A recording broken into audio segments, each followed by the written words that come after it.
Yep, I said it. Nobody cares about your perfect game. First of all, for a technicality, perfect games would be worked on forever. So if you're developing the perfect game, you're probably not sharing it. My name's RayBenefield. Making things popular is one of my special interests, and today we're going to cover why it doesn't matter if you have the perfect game, because if nobody sees it, it might as well not exist.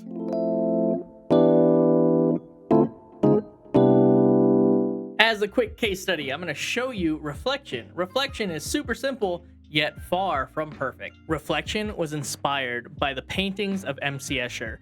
When you jump on in, grab yourself a custom loadout of whatever guns you want. Use this map to practice both your aim as well as learning to pressure opponents. Despite being nowhere near perfect, it was still super successful. So perfect isn't a requirement for success. You can focus on quality over quantity all you want. Ultimately, it doesn't matter. Watch this video for why. When you first start learning and then making games, nobody knows that you exist, which sucks, but it's true. Even when you start trying to advertise yourself, you're pretty much invisible to the world. Unless you're out there making some noise, nobody cares. And we want people to care, which is why today's topic is invisibility. You know what's awesome though? There are so many ways to get people to care, and we plan on covering most of them, so make sure you subscribe to the channel and turn on notifications so you don't miss anything. Quality is rarely the reason for why games take off. Let's start with social influence. If a top streamer or a top YouTuber, some kind of top entertainer, released a game, it would probably be pretty popular, at least initially. YouTube by itself has a massive amount of options. For example, you can make a bunch of help tutorials that help people grow, and then you release a game and everybody loves it. If you're doing that, or doing anything that involves walking down a path of value like we talk about in Paths to Success, then ultimately you're probably going to make a lot of friends and people are going to love you. When you have a lot of people that love you, they'll help share your game as well. Hell, you could be a first mover to a new game engine that takes off. Like the OGs of Godot, I'm sure, are doing great right now. You could create a viral TikTok, you could cover a cult community like anime or mechs, or epic sci-fi like Star Citizen is doing.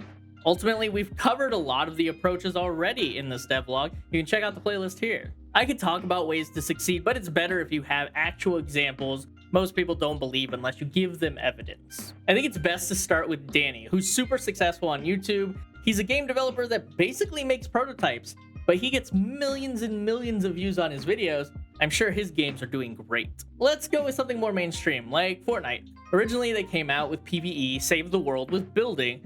Eventually, they iterated on it, and then boom, they came out with Battle Royale, and now it's one of the most successful games that exists.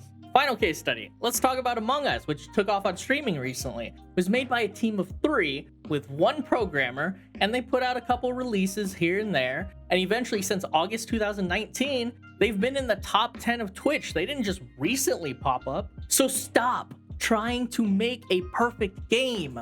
Nobody cares if it's perfect. There's so many reasons why games take off, and quality is rarely one of them. Easiest way, just go find a way to become known. Boom, success.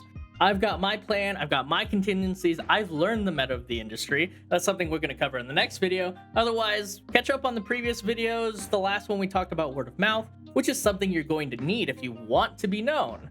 I'm excited for tomorrow. I'll see you then.